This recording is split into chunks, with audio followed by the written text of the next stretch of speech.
Doc, how's it going? I'm good, man. Good? Always a pleasure to see you. Indeed, indeed, indeed. It has certainly been a different world for entertainers the last 18 months, couple of years. And so how have you had to deal with it? Well, like everybody else, one day at a time. And my faith is what's kept me going, man. I mean, people are like, what's next? I'm like, you tell me. You know, we just take it day by day. Mm-hmm. Mm-hmm. And because one of the things that is interesting, I've interviewed numerous entertainers, especially folks who are singers, and you feed off of the energy of the crowd. People ask me the same thing. Given a virtual speech, it's not the same when I'm at that podium and you've got people and you got energy and the anticipation. It's just a whole different animal. Energy is tangible. It's when you don't do it, you don't realize how much, but it's tangible. Like when I'm on stage in certain places, you can actually feel the love, the energy coming back to you. So it's tough. One of the hardest things is making an album, but making it feel good in the studio. When it's just you and a mic, and no lights, and no wardrobe, and no crowd. That's an art form. And it is. I can't tell you how many, it's very interesting. I was listening to, I listened to several Jill Scott records. And I liked them. But it wasn't until she performed at Essence and I heard the live version. It's just like when Fantasia won American Idol, the song that put her over the top. I have that one, and I snatched it off of television. Then I have the studio version. It's hard. It's just a whole different feeling, whole different vibe, which I think is part of the reason why there's so many gospel albums are live. Because you capture the spirit, and that's Mr. Martin. It used to be my daddy. I'm rolling. Okay, just respect.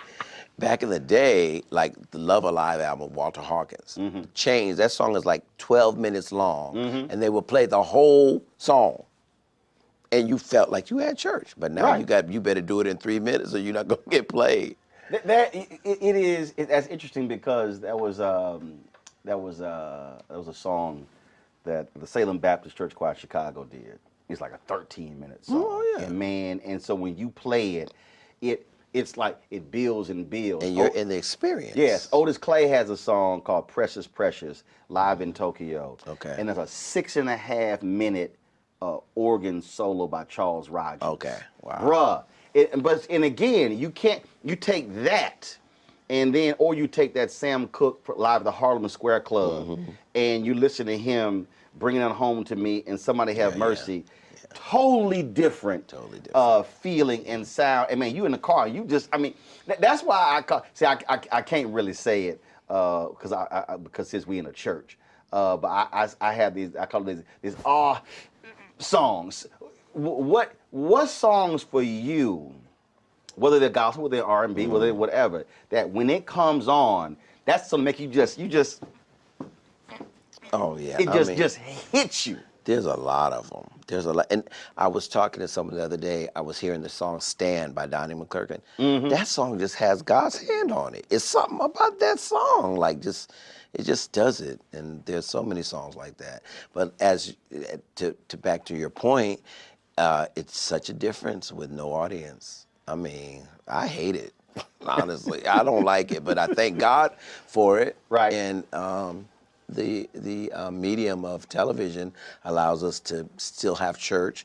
I've not missed one Sunday at my church, but because of on camera. But this coming up is going to be our first Sunday with people in the audience. Yeah. So. Okay, so you said Stand. I love that song. Give me a few others that, again, when it comes on, I don't care what mood you in. I don't care where you are. You could be on a plane. Well, believe it or not, somewhere, and when it hit, man, you just like, I don't care what y'all think. Yeah. I'm just about to go. Believe it or not, because I'm a gospel singer, but Ella Fitzgerald is like, hands down, the greatest singer of all time. Really? To me. So whenever I'm anywhere and I hear her voice, I'm like, that's Ella. She's phenomenal. She's perfect. Perfect. See, I think that is when we talk about music, we talk about art is art. So you Yeah, obviously you definitely. have movies, you have television, you have artwork, but I don't believe that there is any other art form that can match the emotion, the intensity, the I mean, no matter what mood you're in, no matter where you are, whether folk can speak the language or not, music is just the most incredible art form. Whether they are spoken words or whether it's just music or whether the whole thing is just a hum. Yeah, definitely. Definitely. We have a large amount of success in Japan. And I met a guy, they called him Little Kurt Carr. Now, so you know he's short if they call him Little. Yeah, that'd be funny. They call him Little Kurt Carr. And he was 6'5". No, he's shorter than me. But this guy knows every single song that I've ever done. Wow. And can't speak any English. I said, you know the whole language if you put all them songs together. But it was just phenomenal to me, amazing.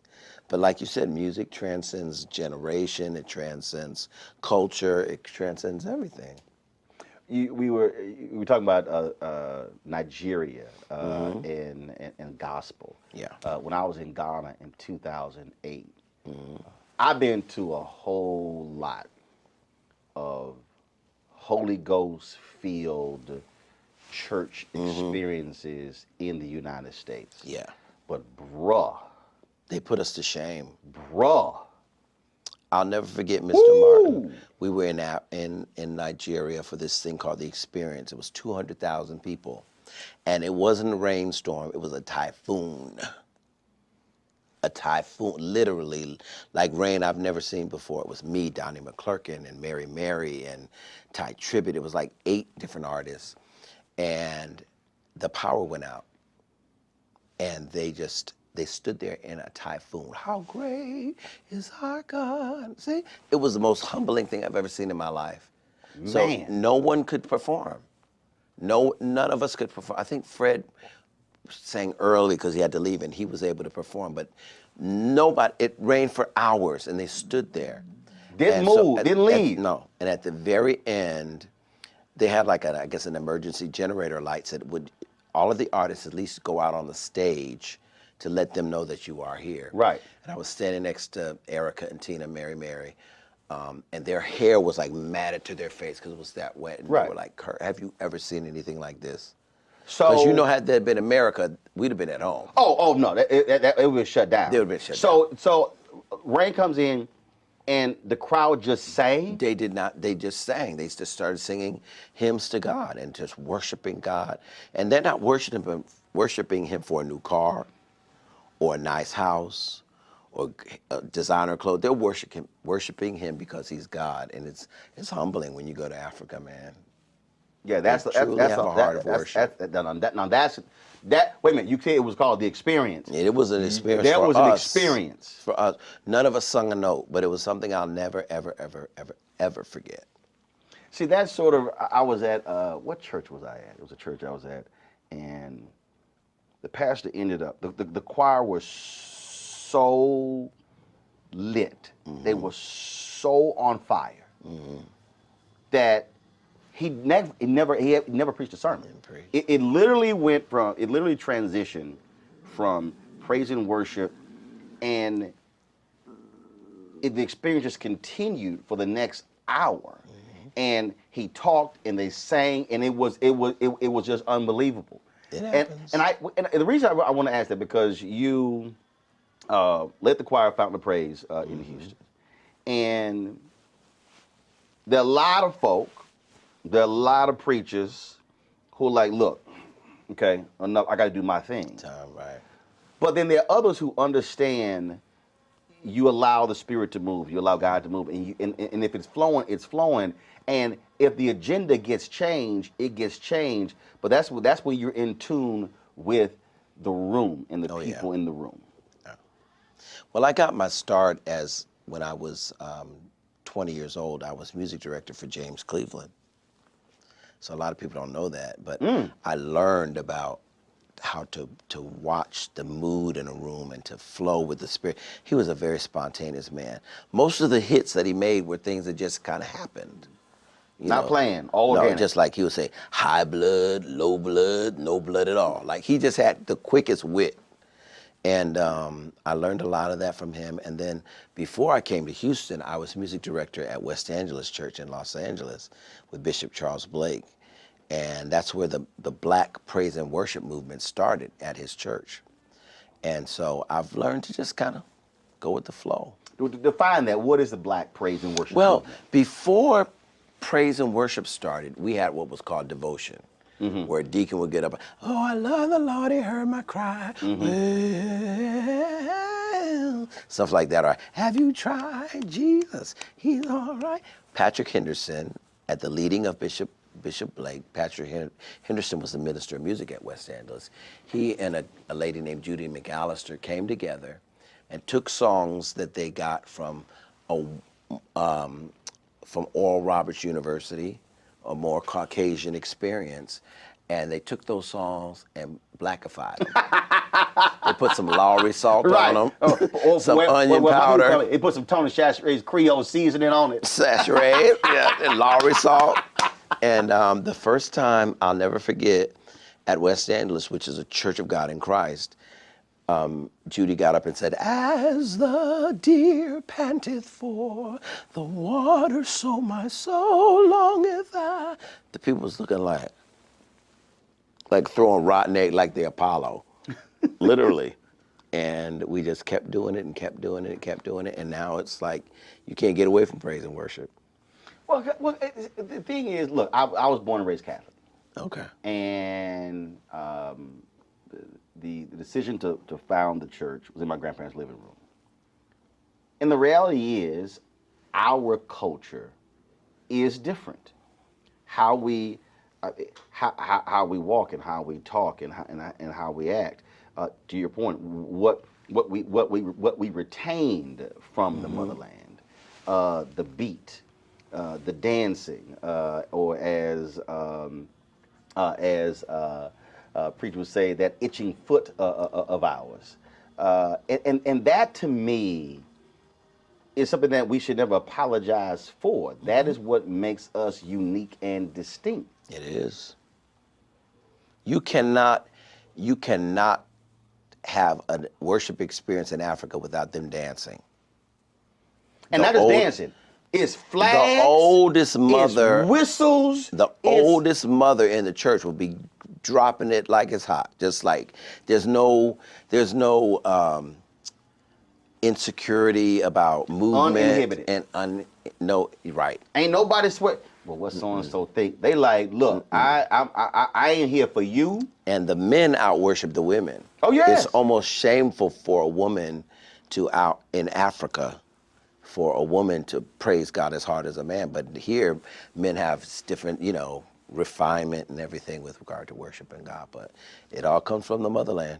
It does. It does. You mentioned Japan, and it's amazing that a lot of blues artists and soul artists talk about again how black music, if you will, they love it, how it just how other people receive it. What has there been a particular place other than Japan that shocked you in your travels when you went, oh y'all get down with all stuff like this? Not really shocked me that they accept what we do, but a lot of certain countries in Europe, we do a lot of tours in Europe where they would know like the BBB song on a record, not the A songs. They knew, one time we did this fabulous opera house in Italy, and they held up this song. They had posters like, please sing. I was like, oh my God, we've never sung that song before after the record. So here's like, here's a standard playlist. We know what the hits are. No, after I had a song. They go deep. My song, We Lift Our Hands in the Sanctuary, went platinum and made me from being a black artist to being a world artist. Right. And I started opening my thinking to like, it's a whole big world. I toured after James Cleveland passed, I worked with Andre Crouch for like 2 years, which opened my thinking because he stayed in Europe. James Cleveland hated Europe. He liked collard greens and cornbread. Period. Andre Crouch wanted frog raw and, pheasant in Europe and all that. And so going to that realm with Andre, I was like, whoa, it's a big world. And so after Sanctuary hit, I literally became a world artist. So I started experimenting with all different kinds of music and all different kinds of sound. Why is it important for you? Why is it important from your estimation that brands like McDonald's embrace this aspect of the Black experience, gospel music, doing this tour, taking it across the country? Why is that important? My last CD, and this is not a plug, but my last CD is called Bless Somebody Else. And I did a song with Yolanda and Mary and Smokey and Fred Hammond and John Key and Kiki Wyatt and Faith Evans, like 16 artists came together to do this song about when I'm blessed, I have to bless somebody else. And I think McDonald's, they're putting their money where their mouth is. Not just saying that we embrace the community, but they're showing it. Gospel music, and in particular, is like a staple in the Black experience. And it's a way to ensure that we can all come together, all kinds of people. I've done the tour several times, and it's amazing to see sometimes when we were in certain cities, people would come 2 hours early, standing outside waiting to get in. Some dressed to the nines, some dressed in sweats and stuff, but it's like, you know what, McDonald's is bringing the community together and letting them experience for free what some of them would never be able to afford to see all of us together at one time. But also because you have a lot of companies that, hold up, now you're talking about faith, you're talking about religion, and it's not like when Black folk do gospel, we don't hold back. We don't remove the Jesus, the and J the word, right, the J right. word, the capital J word. Yeah, and that's really, really commendable that they allow us to be who we are. Speaking of who we are, is there? So I love asking this question because you never know what the response is. Is there something or someone that you would love to do something musically with? Does not have to be a gospel artist. That you just really like, man, I would love to do something with this person. I really want to produce Donnie McClurkin next. And we always talk about it. I just feel like my songs have the kind of majesty that his voice carries. I've worked with a lot of people because of my involvement at West Angeles. So I've worked with a lot of celebrities, a lot of things that I'm on that you might not know about. Such as? Well, I've worked with Stevie Okay. and Gladys, and actually have a publishing credit with Stevie Wonder, which is like nobody does. We did a song for Pinocchio, and he knew me from church, and it was a big hit in Europe, but it never really hit here. And it was a song called Hold On to Your Dream, and I dared to say, I got an idea for the hook. And he was like, oh my God, I love it. So that was an honor. I would love, It's got to be somebody. I'm trying to think. Got to be somebody where you Michael like. Jackson, too late. Well, yeah, too late. Whitney Houston, Too late. too late. I worked with Aretha, got to meet Queen. and know her toward the end of her life. So Queen was amazing. it was great. So, yeah. With you. Oh, no, I don't get paid to sing. I get paid to talk. I get paid to talk. And you do it we well, had to sir. mix in sort of that's you that's do it what I well. do. You do it well. I Stay tell in your all the time. lane. Oh no, that's my lane. No, look, my mama, all her sisters, our whole family, we sang, we did the choir stuff, but no. That was Celine Dion. ooh. I want to write a song for her. Have you ever met her? I've never met her, and I've seen her like 5 times. I think that she's probably the most perfect singer that's on earth today. Not soulful. I'm not comparing her to anybody else, but as far as the instrument is perfect. So she has a black background singer, right? So I was like, everybody black pretty much knows who I am, right? So I walked up and he said, "Hello, I am from France." So he didn't know me. So I've never met her yet. All right, so we gotta figure out. So you never met her. You love to write a song for Celine Dion. Write a song for her. See, I gotta think who Like, who knows knows Celine Dion. And Beyonce. I think I would like to. I think Beyonce should do an inspirational song. Okay. And we used to be neighbors. She lived before the split up of Destiny's Child. They lived across the lake from me, so I would see her all the time. She's really, really, really a beautiful person. So you need to run that by her. I know.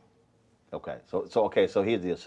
So Steve Payman is her COO of the company. Okay. So I'm gonna hit Steve. Cool. Then I would love that. gotta figure out who knows Celine Dion. I don't know. Maybe Lionel Richie knows Celine Dion. I gotta figure that one out. Okay. So we'll see we can make that arrangement. There you go. So we can make that arrangement. Last question for you. And that is, And I'll buy you a African outfit. ain't no thing. Ain't no thing. I'll fly you to Africa and pick one out yourself. That not a problem. That ain't a problem. I'm gonna figure out who knows Celine Dion. Yeah. I'm gonna figure out who knows Celine Dion. I'm trying to think who else. Who else would be in that space? Yeah, I think Lionel Richie probably. Out of all people Probably I know, so. Probably so. Lionel probably knows Celine Dion. He probably knows Celine Dion. What you think? Y'all think that? Hold on. Let me do this here. Let me see what time. I don't even go ahead and since you just you trying to challenge me, Carr. You trying to challenge me. So I don't know what. Let me go see if you know. It was the Clark sisters, but I just did them. Clark sisters. Yeah, I have a new song with them that's about to come out. I'm gonna see if Lionel pick up the phone. So if he don't pick up the phone, we're gonna shoot a video. Okay. We're gonna shoot a video, and that'll do it. Well, see, knowing him, he's somewhere. Will he answer the phone saying, "Hello"? He's somewhere in you. He might be in the Middle East. Is he gonna answer the phone saying, "Hello"? He might be. Is it me you're looking no. for? He will answer. He will answer. What up, frat? Lionel Richie's an alpha. Yes, I know. All right, we're gonna do this video right here. Cool. Okay, so Lionel, I'm interviewing Kurt Carr. Hey, Mr. Richie. So Jesus is love. and Jesus is an alpha. He's a Sigma. And so we're sitting here. He says he would absolutely, out of all the artists, he would love to write a song for Celine Dion. I figure out all the people I know, you probably know Celine Dion. But if you do know Celine Dion, we need to hook that up. But you probably need to also do something with Lionel. Hey, but Jesus is love too. so there you go. So let me know. Hit me back, frat. And yes, let's hook a Sigma up. Let's show. I was actually listening to the song recently. That track is great. The way it builds, it's perfect. It's a great song, timeless. Well, you let us know. You hit me back, and then we'll see if we can hook that up. I think I'm gonna bring that song back. I'm gonna do it. I'm gonna do it in church. Okay. I'm gonna bring it back. All right. Holla. Peace. All right. We'll send it to him right now. Okay. We'll see if we can do that. Man, always good to see you. Man, it's a pleasure. Indeed. Keep doing your thing. Thank you so much. Keep hanging. And then if you ever go to Japan and go back to Japan and lose your luggage, you know who you can call. Little Kirk. Yeah, little Kurt Carr. Appreciate it. Thank you, man.